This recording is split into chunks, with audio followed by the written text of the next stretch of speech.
see.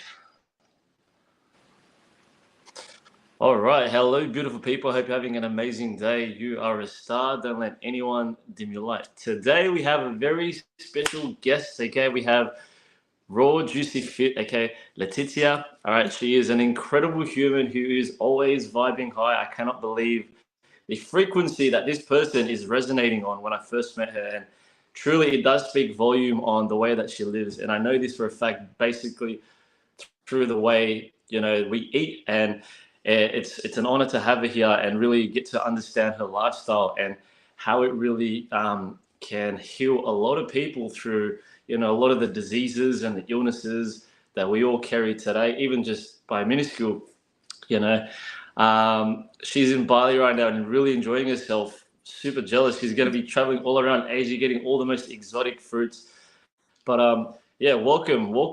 Please let us Thank know you who you so are. much.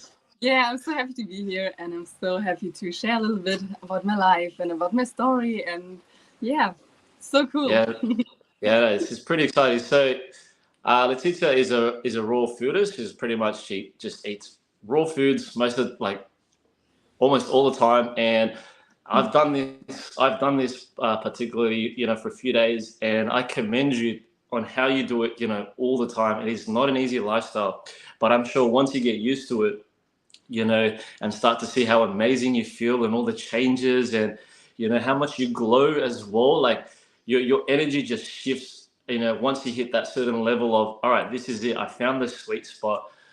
Please tell us, how did you get into the raw food lifestyle? Yeah. So basically, it started when I was 13. So there, my health Oh, wow. journey began because I was Yeah. super sick at that time. So I developed a lot of symptoms, a lot of health problems. So it started with a lot of allergies, and I couldn't digest food anymore. I had bad acne all over my skin, and then I digged into a little bit about nutrition. So what can I do to get clear skin? And then I started with the paleo lifestyle for a long time. What I didn't know was that I was still like eating a lot of fats, a lot of seeds, a lot of nuts. And that's why it wasn't that beneficial for me.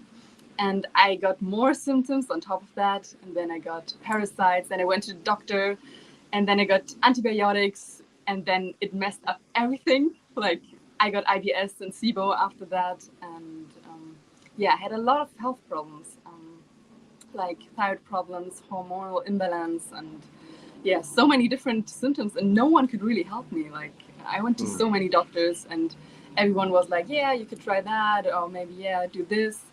And some people recommended me to even to not eat raw food at all because I couldn't digest it that well.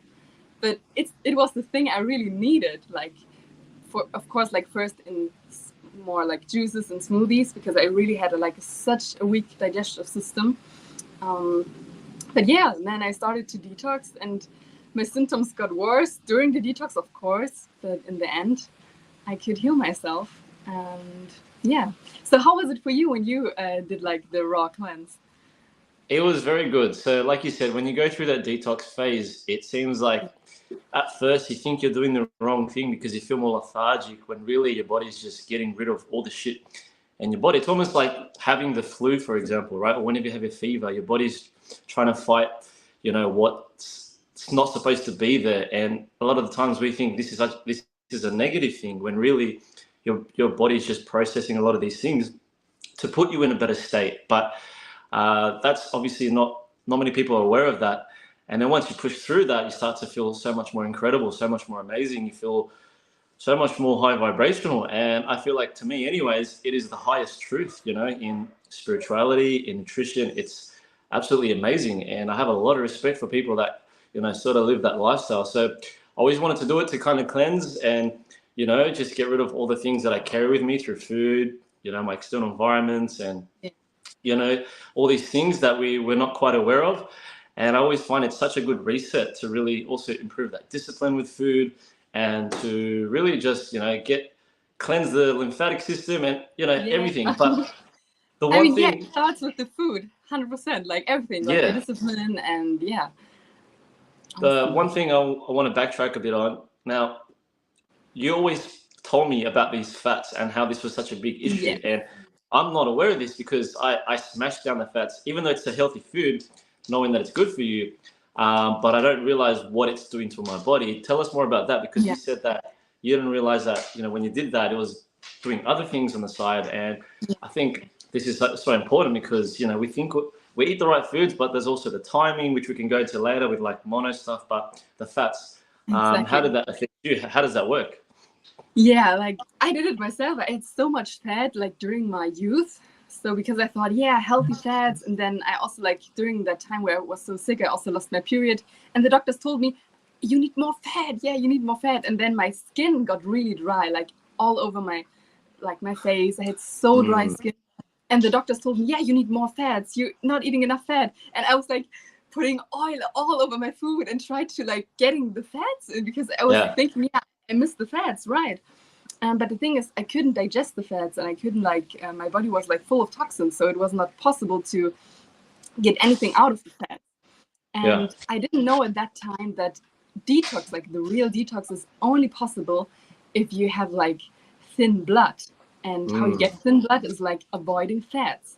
And oils right. are also like very unnatural. Like also like nuts and seeds, they're okay in like small amounts, but not if you want to detox or not if you want to like flush your lymphatic system.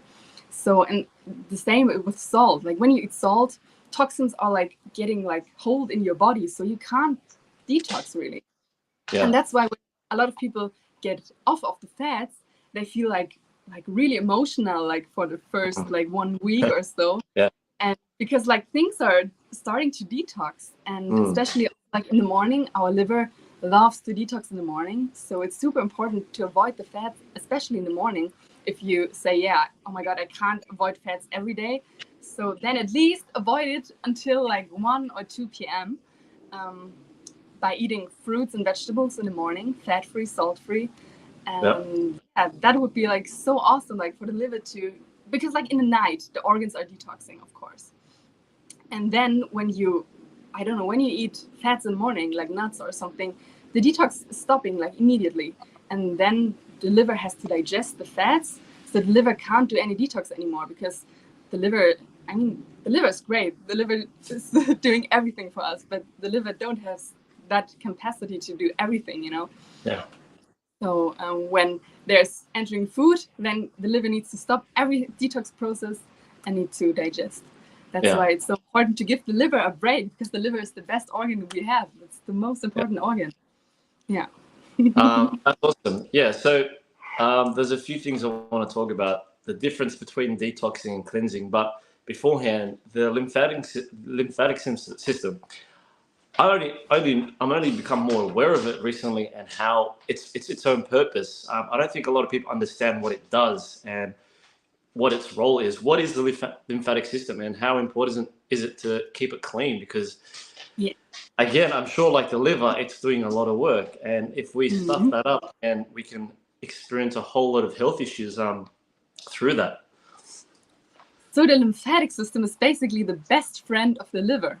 So when the liver is full Mm. of toxins, the Ah, toxins can't go anywhere, so they need to be stored anywhere. And that's right. why a lot of people, like when they start detoxing, they experience like something water retention, for example, because the liver can't cope with all these toxins, and then they Yeah. go into the lymphatic system. I And see. this also happened to me when I started detoxing, that I like gained weight first. Yeah. It's not for all people the same, like definitely not. But yeah, it depends on the health of your lymphatic system and of your liver, of course. And if you really want to like flush your lymphatic system, it's super important to drink fresh juices, and yeah, to support your body to flush the toxins out. Mm. So yeah, this is super essential. Yeah, but it's like the fresh juices, so you need a juicer basically. Yeah. No, So definitely. yeah, That's it's great that you know that. It's pretty much like our plumbing system, right? When our toilets, like the liver and everything else, like that's where it goes. And unless those are clean, then you've got some sort of blockage, and you've got a whole house of disease, right? So yeah. um, now, when it comes to detoxing and cleansing, what is the difference? And before we get deep into like the detoxing and the cleanse, tell us briefly what is the difference between a detox and the cleanse? So it depends. You can do a lot of different cleanses, for example, like a mono cleanse where you only eat bananas for 1 week, for example. This would be Right. like a gentle cleanse for the liver. Yeah. But it's still like, I wouldn't recommend it to jump straight into like a mono cleanse if you haven't ever eaten healthy before, because it can be quite detoxing. Overwhelming. Yes. And yeah, so but like a good start would be like, for example, to eat raw fruits and vegetables for 1 month. This is like a very easy cleanse, and it's fat free, so you don't eat avocado or nuts. Like you just eat fruits and vegetables for like 1 month, and then because like the body needs like 28 days until it's like really adapting, and if it changes, and if also like our taste buds change, and so yeah, this is what I recommend, like for everyone who wants to start to cleanse a little bit. And then you can, of course, after that, you can go deeper into detox. Detox would be more like when you really do like a juice cleanse, for example, or like a water fasting thing. But these are more things for people who are really like already into like a healthy lifestyle. And yeah.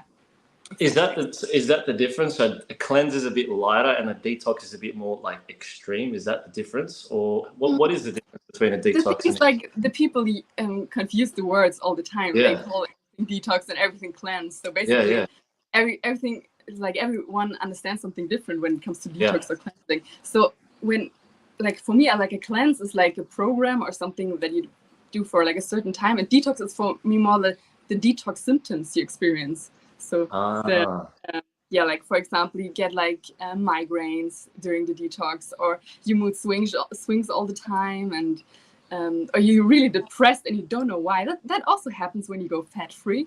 So because they're coming like toxins in your body into the blood system, and then yeah, you feel like weird, and you also feel maybe old emotions that are stored in the liver because of the adrenaline, and everything comes up, and yeah, so yeah.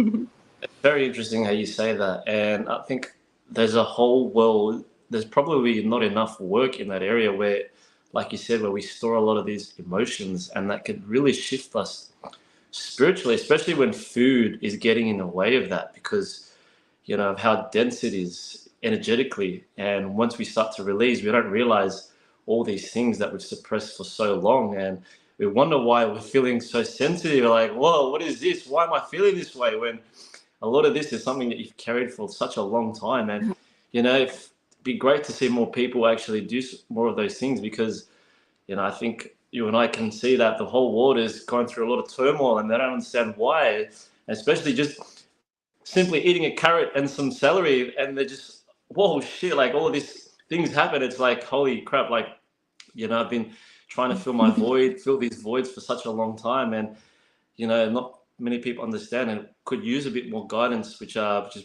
why you're here. And it's so important for us to really heal, to really heal, because as you can see how the world is, and a lot of the things that happen is just simply because we're not working on the inside. And when we're not working on the inside, it reflects on the outside, and there's all this chaos. So it's amazing that you bring that up. And exactly, and like food is the start, because like when you eat the right kinds of food, you get more sensitive, and you feel actually your body more. You feel your body more. You feel your emotions more. And this is only possible if you have like light food and not like dense food, as you said before. Because when you like have dense food, you like numb yourself a little bit.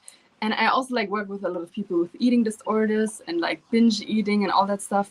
So this is just like a coping mechanism with like bad emotions. So basically it's like you treat yourself with food, for example, or like a drug addict treats their symptoms or their grief with drugs to just not feel anything. And when you start to change your diet, you start to become more aware of your things, what your own feelings, and it can be quite heavy, definitely.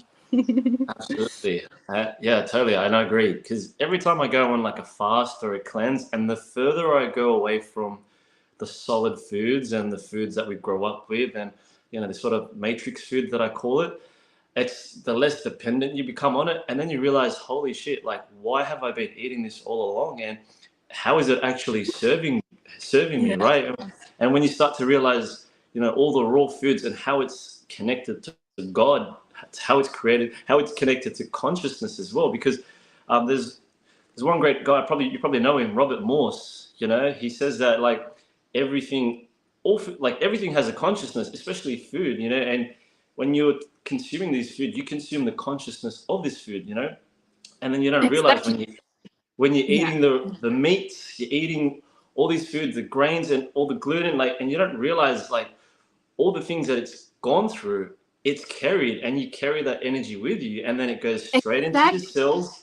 It goes straight into your cells, and then you don't realize your body only changes every 7 years. So you're holding a lot of these things for 7 years, and it's just like, oh, you don't realize that you've got all of this conscious energy in you, and you know, and you wonder why, like you're feeling moody a certain way, and you think, oh, you know, I'm perfectly fine mentally, but physically and spiritually, no, there's a lot of this stuff inside of us. But the thing is, you start feeling this when you really change your diet, because then you can compare. Because like when you eat normal, you don't even know how it could feel. This is the thing.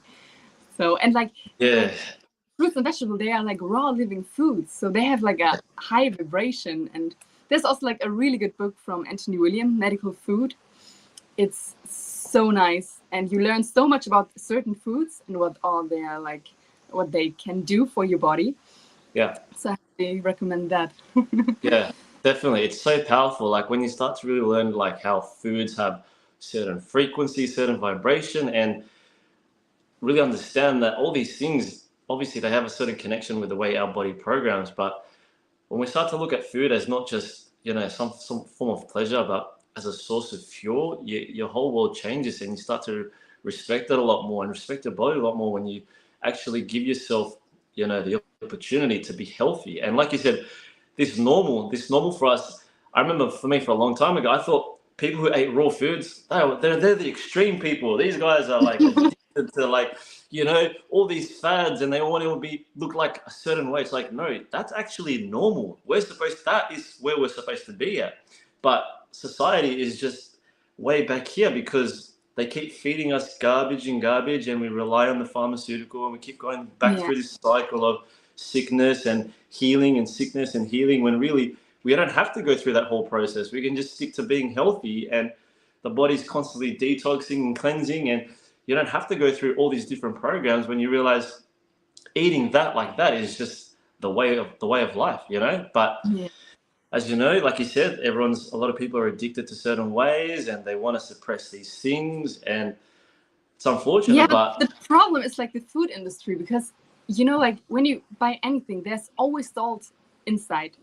If it's tofu, if it's anything, like there's always salt inside, and salt changes your taste buds, and you get addicted right. to everything that tastes salty. So when you start avoid salt for a time, then you Yeah. really start to like get the natural like taste of certain things, Yeah. and then you also realize, oh my god, this actually tastes not good without salt. Maybe it's not good for me, because like the body will tell you from the taste if it's good for you. And then you put salt over it. For example, you eat an avocado, and the avocado isn't that good. Then you put salt on it, and then it's fine. But your body tell you from the beginning, oh no, I don't want that avocado because it doesn't like do anything for me right now. Yeah. That's why we put like salt everything like over, and then we can't eat intuitively. Like it's not possible because salt is like destroying everything. And same with like industrial sugar or something. Yeah. So It's funny you say that, how we speak, we don't eat intuitively. I think a lot of us confuse intuition with our gut, and not realizing how our gut is filled with certain microbes and parasites, and navigating the way that we eat. And we think eating with pleasure is actually eating with intuition, when really, no, we're just eating from a level of consciousness that we've been doing for such a long time. You know, people say, you know, eat what your body feels. It's like, hold on, that isn't necessarily the case, because sometimes your body might want like a cheeseburger, for example. Your gut says, oh, I want a cheeseburger. But is that really your gut, or is that your parasites? Is that your microbe? Is that just something you crave because you haven't had it in a long time? Or are you triggered by some external world or stressful situation, and it's hitting part of your brain and telling you you should eat that because it's going to make you feel good, right? and then your mind starts with these thoughts, oh yeah, I deserve it, yeah, and it's good for me, and I treat myself today. And yeah, basically no, you don't. Yeah. Yeah. Absolutely. There are other things as well. So you do a lot of cleansing, you do a lot of detoxing, you also do a lot of fasting. I think uh, last week you were doing a water fast as well. Now, the reason I want to talk about this is because a lot of women are afraid to fast because there's some studies to show that it can be bad for you. However, if you do it right, it can be very good for you, especially when you go for long periods. You do it properly, you go with a plan, and you make sure, either you can go through some guidance or you take little steps before you actually get to those bigger water fasts, for example. What experiences do you have, and what can you recommend to people out there? Yeah, so it always depends, of course, on the symptoms, and it depends also like how is your diet at the moment, because when people have like an American standard diet and then they do a water fast, they will eat worse after. So this is basically Mm, not the meaning like of fasting. Like fasting should be like really healing, and then after it you're very conscious about what you put into your body. And when you don't have a healthy diet before, then you can't have a healthy diet after a water fast, because your body, of course, is a little bit starved and you have cravings to certain foods, and then you start eating salt again, and then everything is again from the beginning. Oh my God, I need that and I need that, and more fats and more junk food. So it's important to have a really clean diet before a water fast, especially before a long water fast. So when you are at the transition right now and when you try to eat better, then you can for example, do like 1 water day a week, for example, or 2 water days a month if you want to start slow. For example, like on a Sunday when you're at home, you don't need to do anything, you just can relax and just sip water.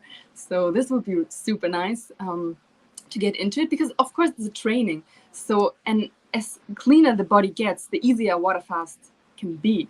For example, I did a 17-day water fast in, I think, November or October, and it was wow. super easy. It never felt so easy for me. Like it was, Wow. yeah.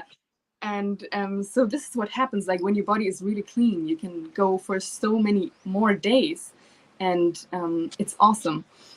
But before that, I did like a lot of 10-day water fasts, because I'm more a fan of like doing shorter water fasts than going for like a 30-day water fast, because Yeah. it can be like harsh on the liver, it can be harsh on the body, it can be like too much, and you will ending up binging after that. So it's important to have like a little bit of guidance to know what I do before a water fast and what I do after a water fast. Yeah. I remember reading one of these books. There was this professor in the 1930s, and when you say it's very important to break one of those, how you break your fast is super important. There was an incident where even this person, he had a date and it totally stuffed their whole body. And I was thinking, wow, it's something as simple as a date, even something healthy, can really affect your whole system. So very good suggestion there. I mean, if you're going to go through these extremes, definitely have someone guide you through it, because when you are this detoxifying and when you are cleansing, you are very vulnerable, right? And Yeah. knowing what you're going to have can really deter that, and it can scare a lot of people off, because they go through it and they think, yes, I'm doing all these amazing things, and then, like you said, if you're not transitioning, you're gonna come off just as bad as you started, right? So very, very important. I want to talk about the tan. The tan. Now, this is I think this is a huge secret, and I think anyone who wants to get a beautiful dark tan, you should listen up very carefully, because I preach this all the time, and a lot of people are scared. There's so much fear around the sun, and I don't blame people, because no one wants to get cancer. No one wants to, you know, lose But their this is the beautiful thing, skin. you don't get like skin cancer from the sun. Yeah, I know. So I know. people who have skin cancer, like they don't even like wear that much in the sun. So like skin Yeah. cancer is more a thing of toxins in your body. And for example, when you use a lot of sunscreen, like toxic sunscreen with heavy metals like aluminum or something, then everything like it gets into your body, of course. So also like the sun is like a reflection how you treat your own body, how toxic your body is, how alkaline, or how acidic your body really is. So the sun is only like, it's like reflecting. It's only like showing you what you need to do, how you should treat your body. And when you get red really easily, you I would say you eat like a lot of junk food, you smoke, maybe you drink alcohol, and so I never get like a sunburn anymore. So I mean, of course, like when I would lay in the sun at like 12 and like heavy sun, and I don't know, I'm in Brazil, for example, of course I would like protect my skin a little bit with oil, like for example with coconut oil or olive oil, because like the sun is like very, very strong at that time. But normally like I don't use anything, and my skin gets a natural color and it stays. And you can also eat, of course, some foods to like, for example, spinach is very helpful to get to like that your tan is staying longer because of the beta carotene. But basically, so the cleaner you are eating, the longer you can be in the sun, and the more you are like in nature, you know. So so you need to reconnect with nature if you want to like be in the sun. And the sun is also like so powerful, because a lot of people think it's only good for vitamin D, but that's not true. Like the sun is like increasing all kinds of vitamins in your body, and that's why we feel so awesome in summer and so depressed in winter. Yeah, no, definitely. I think there is a lot of fear mongering, because as you and I both know, the people who benefit most from that fear is once again, the pharmaceutical industry, who can create these products to feed people based on their own fears that these guys have created. And you know, we've worshipped the sun for many, many years, for thousands and thousands of years, and skin cancer is only a very new thing. And you just have to look at it. Just look at the timeline. How different we've been eating the last 50 to 100 years. What oils are we now having in our diet? Like you said, all the seed oils. It's crazy. Like our lifestyle choices, like you said, how much are you drinking? How much sugar are you actually pumping your body with? White sugars, processed sugars, grains, processed meats, all these things that actually put you more, like you said, in an alkaline state can really change the way your body responds to, external environments, And so, the cleaner we are on the inside, the easier it is to process, no matter what it is on the outside, So, there's been, it's been proven over and again, the more raw foods you have, the easier it is for you to absorb the UV rays and not let it affect you internally. So you can have all the melanin to protect your body from the bad rays of the sun. When there's no really bad rays, your body generates these things so you can adapt. And it's been happening for thousands and thousands of years, But still, there are also like skin types. So when you're like really pale, like from nature, of course, it's like when you, of course, get easier red than other people, but still you won't get a sunburn if you eat right. So this is the thing. Yeah. Yeah, no, I absolutely agree. And I've seen that time and time again with people, and some people, they'll sit in the sun for 5-10 minutes and they wonder why, and they'll even have the sunscreen and still they get burned, but they're not and quite then they sure. blame the sun. This is the worst, then it's the sun. Damn you. How dare you give me life? Oh my God. Now let's get into cleansing. Now I know there's a few different sort of cleansers. The other day you mentioned a 369 cleanse, and I think there's a few different ones of them. What cleansers can you recommend? And tell us more about the 369 cleanse. Yeah, the 369 cleanse is a cleanse from Anthony William, like the medical medium. And it's like a 9-day cleanse that is like perfect, like suitable for the liver. So the last day is, for example, like a juice day where you just drink juices. And the days before, you have like certain ways how you eat it. Like for example, like the heavy metal detox smoothie, and a lot of greens, like the spinach soup. Like there are like 2 different versions, like the 369 and the 369 advanced. The advanced is the raw cleanse, and the 369 is like for beginners who want to who also want to eat some cooked food, but it's fat-free still. And you can gently cleanse your liver. Like it's good for beginners, but I still would recommend more like, if you really want to start now and change your diet, I would definitely go longer, like for 1 month, because it's important to do like 28 days from anything, like and then 9 days. It's like a nice cleanse. Yeah, you can do it, but for some people it can be also like really detoxing, like really detoxing, because the Heavy Metal Detox movie, it's really like detoxing you, and you will get like migraines maybe, or you don't feel good after it. And so, and a lot of people like are confused about it. Then they do the cleanse and they're like, oh my God, I feel worse than before. What is going on? And of course, like the toxins are like, and that's why, yeah, like when you do something for 28 days, it's more efficient, in my opinion. So than doing a short cleanse. Yeah. Yeah, no, fantastic. Yeah, I think it takes, what is it? It takes 28 days to replace some certain cells, doesn't it? In your body.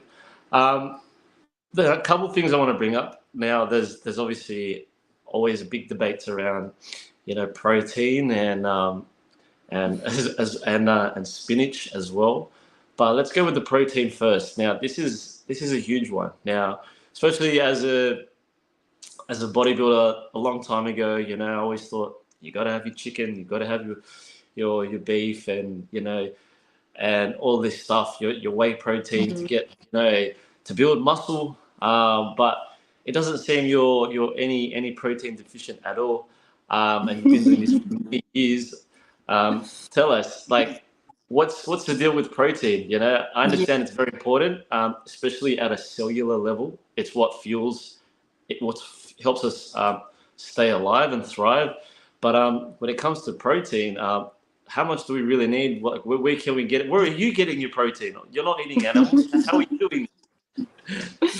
Yeah, I would say like the protein industry is like quite a big scam when it comes to that. Yeah. So basically, like protein, they are like amino acids. So we need amino acids to build any kind of muscles. So, and where we find amino acids? In fruits and vegetables. And the best protein is the fat-free protein, because you can't really separate protein from fat. So when you are saying, yeah, I have a protein diet, then you're basically eating a lot of nuts, a lot of fats, and then your liver is also like really struggling. So it depends, of course, on your health, but still, it's not the optimal. So that's why we want to eat protein that is basically fat-free. For example, spirulina is a great way to get protein in, because it's like super low in fat, and the liver can use it without like struggling, without like digesting like a lot of fats, a lot of nuts, because like nuts are taking like 4 hours to digest. So, oh wow. And yeah, and the liver wants to have like time to, like, the liver is the organ that really put like it's doing the protein like for us, like the amino acid, it's like transferring like amino acid into protein for us. And so if you eat like right, then you get all the amino acids, and then of course it has way more to do with how much are you actually working out. So how often do you train? How often do you go to the gym? So, and then also like, are you eating like in a calorie deficit, or are you in a surplus? So like, do you want to gain weight, or do you want to like lose a little bit of weight? So there are so many important things that are like, should be considered when it comes to protein. So but basically it's the work you're doing, like the training, and yeah.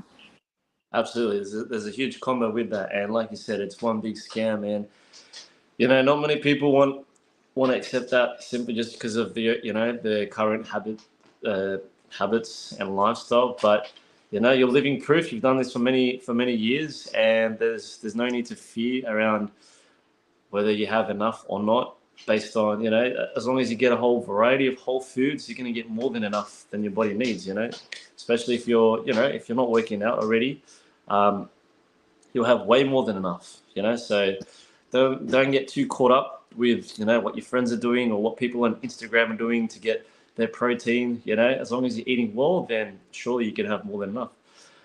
My other question, so there's obviously there's a big division in the nutrition world when it comes to, you know, certain diets, and one particularly, there's this big myth or this big fear around spinach. Oh my God, spinach. Apparently spinach is trying to kill It was us. the oxalate, you mean? Yeah. So Yeah. tell us, what is it? So now I understand that, you know, certain foods have defense mechanisms, but why is this such a big thing now? Why are people, you know, saying, you know, don't eat your kale, don't eat your spinach because it's trying to kill you, or like what Yeah. is it? So this is also like medical medium information when it comes to oxalates. And I really, oh my God, I appreciate that so much, because I was also like super confused when I first started, because maybe I should not eat that too much, because maybe I don't feel that good after. And basically, like when you heat spinach up, like when you cook it, then the oxalates are getting like, they increase. And when you actually have raw spinach, it's like the amount is like so little. And so it's basically the other way around. Like people tell you, you should avoid like the raw things, just cook it and then it's better. But it's actually the other way around. So so no fear about that. If you like just put it in a smoothie, buy organic, that's important. I think like the pesticide, super more important than like then, you know, people react, and maybe because they react because of the pesticides and not because of the spinach.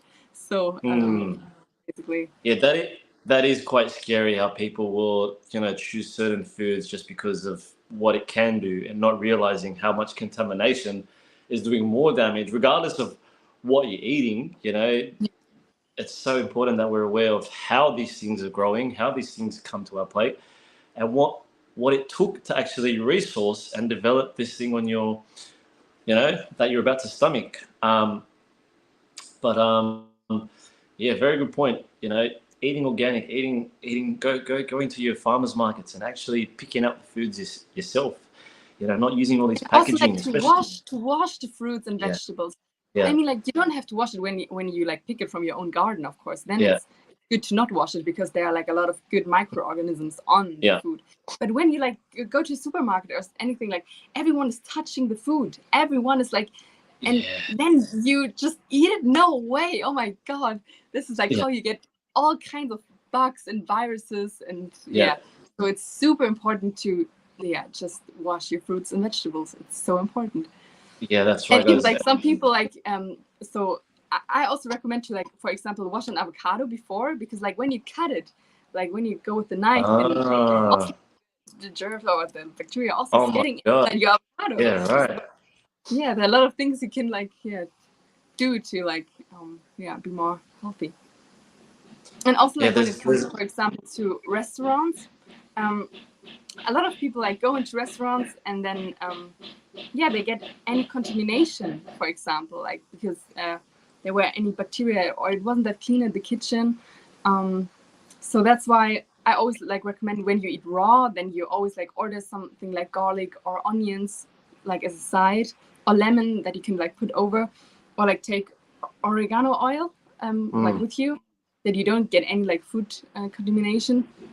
Or then when you eat out, then go for like cooked meals, for example, because it's safer than getting something, especially like when you travel a lot. So it definitely, there is so much to learn. I'm sure you know this best when it comes to nutrition world. There is so much knowledge to gain and understand, and how we can, you know, really protect ourselves and, you know, be the best version of ourselves by just eating better, living better, you know, and making the right food choices. Now, when it comes to eating, for example, now I'm sure have you done any mono eating? What are the benefits of that? You know, I know this is very, very foreign to a lot of people, and it might sound crazy, but you know, what is mono eating, and what was your experience like? So there are a lot of like different mono cleanses out there. I recommend the mono eating cleanses from Anthony William, because I think he knows how to do it. So basically you start your day with a celery juice, and then after that you just eat, for example, papaya and lettuce, and this like for at least 1 week. So he has like chosen certain foods where you can do longer mono cleanses with. For example, if you want to do like a 5-month mono cleanse, you could do it on these type of foods. So he has chosen papaya, bananas, like for a mono cleanse, or also you could use peas, or you could use potatoes, and these are like very nutritious food where you can like go for like a longer time. They are also like easy to digest, and you basically just eat this type of food with lettuce, because it's super important to also have the leafy greens. So don't just like eat bananas, so you need some greens on the side. And then you can like you can eat like every hour 1 banana if you want to, or you can like eat 3 bananas in the morning, 5 for lunch, and then 7 for dinner. So, and it's super nice for the digestive system, because first it's fat free, and your digestive system only needs to digest one thing.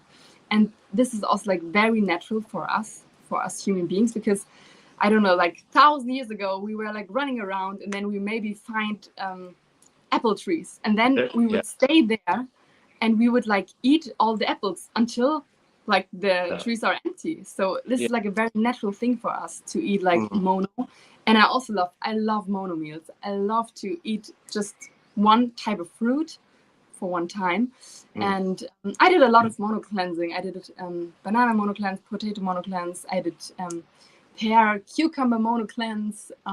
So sometimes for certain things, it's also beneficial to eat maybe 2 foods. So I did like a streptococcus. I don't know if you know, but I had like some bacteria like strep. Like when you have certain things, you can eat certain foods to get rid of certain things. So and this really helped me a lot. And so papaya mono cleanse is super when you are like in Brazil or anywhere where like papayas are good. Don't do it in Germany. Papayas are super expensive in Germany, and they don't taste good. Or like it depends like where you are in the world and what's available for you. Would you do like a mono cleanse, and which one would you choose? Very good question. If there was a watermelon one, I would probably just stick to a watermelon one. I mean, you can do watermelon for like some days, but you could like not survive on watermelon. Like I wouldn't recommend it to do it like for 3 months, for example. And with the other foods, you can do it because they are like higher in like the calories. But for example, you can, of course, do like 3 or 4 days of watermelon. That would be super nice, actually, super beneficial. But you have to eat like a lot, you know? I would, if not, I would definitely choose the banana. I wouldn't mind having a box of banana and just powering through that. They do give me a lot of energy, and so versatile as well. You can fucking make smoothies out of them as well if you needed to. But should give it a shot sometime. Would love to see how different that is an effect on the body. Just start with like 1 mono day. Just do 1 mono day a week. That'd be very interesting. Awesome. That would be very interesting, actually. I've done all types of cleanses and detoxes, but never a mono one. That's very fascinating. Okay, cool. I'll put that on the list. I think that's about it. Pretty much covered most things. But really, just wanted to recap on just like how most of these diseases and sicknesses and illnesses are caused, because a lot of us think, I think for me, for a long time, I always thought cancer was, God gave us cancer, and it just kind of happened, right? When we forget that these things are self-inflicted, and these things are caused by the body to protect itself, and a lot of people don't want to hear that, because maybe they've lost a loved one, and it's pretty serious, to go through that process. Where do you think a lot of these things come from? And to recap, what's the best way to protect ourselves from having those things in the first place? So the thing is, like, we can't avoid toxins like from going inside our body. Like, we're living in such a toxic environment right now, so we always get toxins in. So the most important thing is cleansing. So we need to get more out than like every day goes into our body. And when it comes to any type of like disease, it's always a combination of certain things. So it's heavy metals in your body, and they can be at certain places, for example, in the brain, or I don't know, in the stomach. And then it also comes to pesticides, herbicides, and then also like scented candles or anything that you like breathe in, like there are also like a lot of toxins that we breathe in daily. and then also like viruses and bugs. So we pick any like virus. Like if we have like a new partner, we pick up a new virus from our partner. It's like totally normal. And then there are like the EBV virus, and there are like 60 different varieties from the EBV virus, and we get those like in our lives. We can't avoid it really, but we can support ourselves with the right diet, with cleansing, and the right nutrition and supplements, because we have to, like, we're living in such a toxic environment, and we need to take care of ourselves. And a lot of people only take care of themselves when it's already too late, you know. So the liver is like a storage, and once your liver storage is hitting like when it's full, then you start to developing symptoms. And for some people, it will happen when they are 40 or 50, and for other people, it will happen sooner because they are already born with a liver that is like full of toxins already. So Yeah, no, fantastic. That's it from us. Thank you so much for sharing all of that beautiful insight. There's plenty more I want to get through, but could save that for another episode. I really appreciate your time. I hope you're having an amazing time in Bali, and thank you everyone that's actually joined us and listened. And you know, you can always recap this on the YouTube. If you want to check out more of her stuff, go to her Instagram. We've got RawJuicyFit. You can see it down below. Where else can they find you? Do you have your own sort of website or other links as well that they can work with personally? Because I know you're very busy. You're working with a lot of people to help heal themselves. If they wanted to apply through your services, where can they find you? Yeah, like in Instagram messaging, like this is like the best way to like reach me. But on my website, of course, you can write me an email or anything like that. That would be awesome. Yeah. Amazing. Well, Laetitia, thank you so much for your time. It looks like an amazing day out there. Really, thank you so much for sharing us on this insight and helping us become better versions of ourselves. Awesome. It was a pleasure. Thank you so much. That's all right. All right, guys. Stay woke, blessed, and alkalized. Peace out. Much love. And we'll see you guys on the next episode. Peace. Bye.